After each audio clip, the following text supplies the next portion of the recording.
My postcard today is from Preston Manor in Sussex, a Georgian house in Edwardian living memory.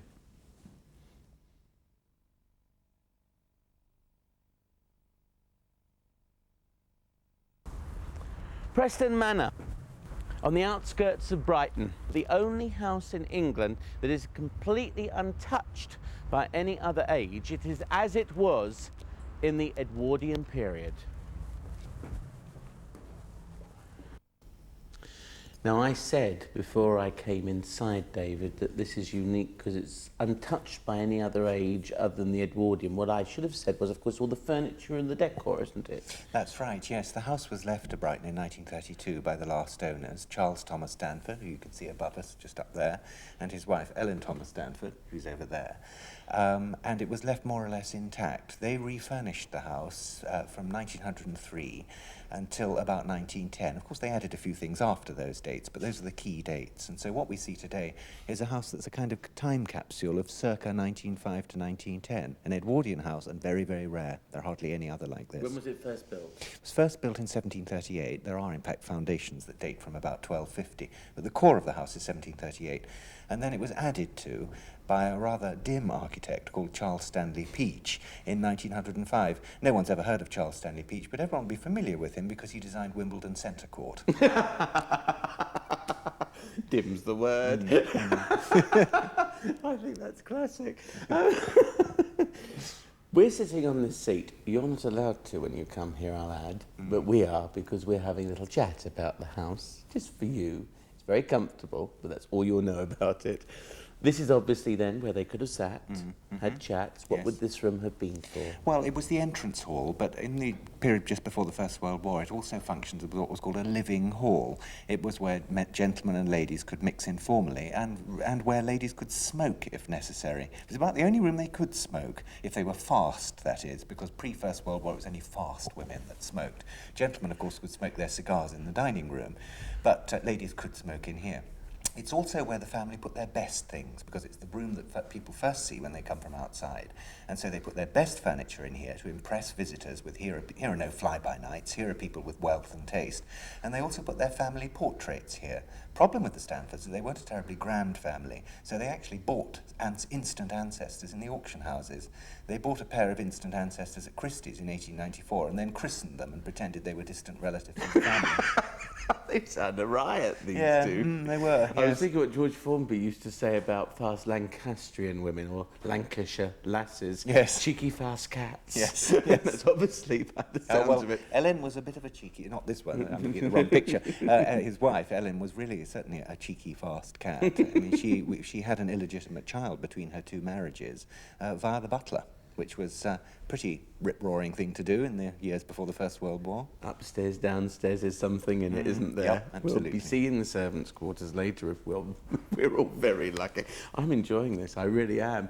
Is there a present Lord Stanford? No, the family is extinct. Right. Yes. So just the lot in Canada? Yeah.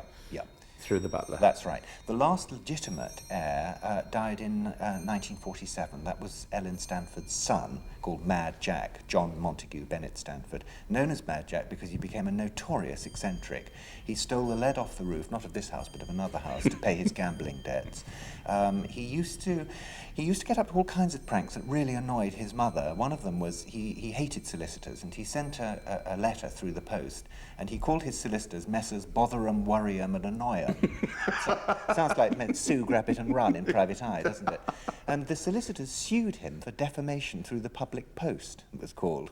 And his mother had to pay the court fees. And so, they weren't best friends. In fact, mother and son didn't just dislike each other, they hated each other. And as I say, he died in 1947, Ellen died in 1932. He should have inherited this house, but he didn't, because his mother cut him out of the will, because she disliked him so much. Goodness me. And it's a sad story. And no one in Canada got anything? No. Oh, that is a sad story. The withdrawing room? Yes, the withdrawing room. So called not because you drew in it, but because you withdrew into it after dining in the dining room. The etiquette of this room was that it was used in the afternoons for morning calls, which took place at 4 o'clock, but were called morning calls nonetheless. It was used just before dinner, where guests assembled, and just after dinner, when the ladies would retire to this room, withdraw to this room, while the gentlemen smoked their cigars and told smutty stories around the dining room table. The gentlemen then would, of course, later join them. And here Ellen would do her political entertaining. Her husband Charles was rather a quiet, retiring sort of a man, but Ellen had great ambitions for him. She wore the trousers, there's no doubt about that. He became Mayor of Brighton and Conservative MP for Brighton and Hove, and in those days, before you could reach those exalted offices, you needed to entertain the right people in the right sort of style. And she was obviously so ambitious for him. That is why, because this is the woman who bought Ancestry. Yes. It's quite obvious she wanted success in everything. Absolutely. Didn't she? We do know that she was a very snobbish woman and was actually slightly embarrassed by her, by the standards of the time, relatively lowly upbringing. Not upbringing, but ancestry. Hence the buying of ancestors. We know that she thought matching suites of furniture was terribly middle class, and so she didn't like things that matched. Hence most of these things have different upholstery on them. And a weird story that was told me was that at various gatherings she had a bizarre sort of contraption attached to her arm, and it was made of wood, which were on sort of hinges, and when people shook hands with her, it was actually like shaking hands with a ruler attached to your hand, and people, of course, would just withdraw their hand immediately. She just didn't like shaking hands with people. You sound a couple. Yeah, I think they were a pair of cards, really, yes. At the séance here, the family had been troubled by various things. Noises of rolling beer barrels under the dining room, doors opening and closing for no apparent reason, and most horrible of all, disembodied hand crawling up the bedpost in one of the four-poster beds upstairs. And it was tapped out that this manifestation was a nun who'd been buried in unconsecrated ground as a result of a liaison with a monk. It sounds a little bit improbable, but it's very odd, this story. And if she were buried in consecrated ground, these manifestations would cease. Well, the family did nothing for a year. The manifestations went on, but in 1897 their hand was forced because the drains began to smell outside the drawing room where we've just been. The borough surveyor of the time was called in, the terrace was dug up, and 6 feet down the body of a woman was found, which was certified by a man called Dr. Blaber, who was a well-known Brighton doctor, as being over 400 years old. He said the bones were all terribly yellow and decayed, but the teeth were perfect. There then happened a really bizarre series of events, because John Bennett Stanford, Mad Jack, who wasn't present at the séance but heard about this and got very interested in the ghost story, said that he wanted to bury the body in consecrated ground, and he had it buried in the grounds of St. Peter's Church. The vicar got to hear about this and had actually dug the body up again, because he said he was not going to have a Roman Catholic skeleton in his good Anglican Church of England churchyard. He seemed to be forgetting that St. Peter's Church was founded in 1250 and it's a pre-Reformation foundation anyway. And the bones were then just deposited, apparently, outside the house again. And to cut a very long story short, it went on and on this.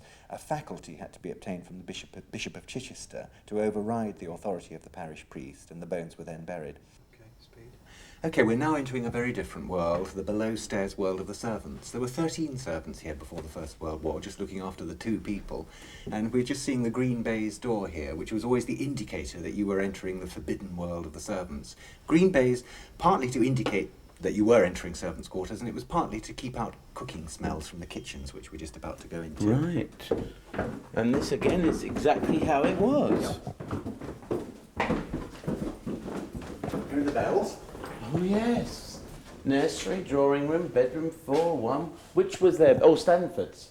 Mrs. Stanford's sitting room, that's the morning room. All right. It's called the morning room. Bedroom 5, front door steps. Some of them may be missing, you see. There are marks here. They're not all here. Not every single bell is Do they here. chime still? Yes, they do. Yeah.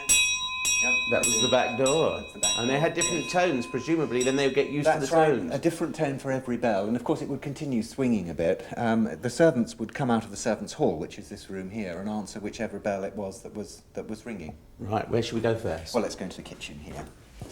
The latest acquisition is this wonderful refrigerator here, which you can see. The fridge? Yes, came from Harrods there. Yes. And you might think, well, how on earth does it work? Because there's no electricity or anything like that. What you did is bought ice from the fishmonger, and put the ice in there, Yes. and then it would just drain away, and you'd put your food in here, Oh, yes. and it would just chill it a little bit. Would be nowhere near as cold as a modern Still refrigerator. quite cold in It's there, still you know. quite cold, Yes. yes.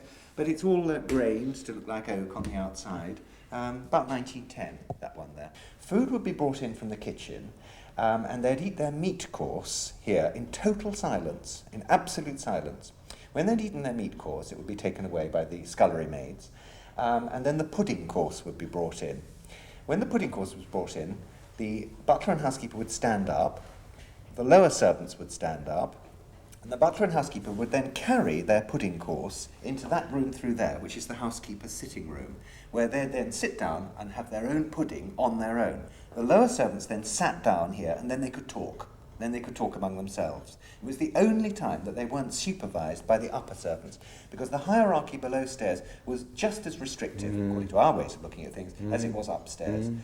But it was still restricted, even though the butler and housekeeper weren't there, because what do you think the holes bored in the top of the door are for? It's so that the conversation can be heard, and so that the servants can look in and prevent any impropriety, because this was the only time during the day when the male and female servants were together unsupervised, and of course they would be unmarried and quite young, and therefore dangerous, and so they had to be supervised through that door there. Well, I think this is just absolutely fascinating. I mean, I just dropped into Preston Manor thinking, another manor house. And I tell you, David, you've really opened my eyes and everybody else's ears to what went on in an Edwardian house. Well, thank you very much. And I thoroughly enjoyed it. I don't want to go.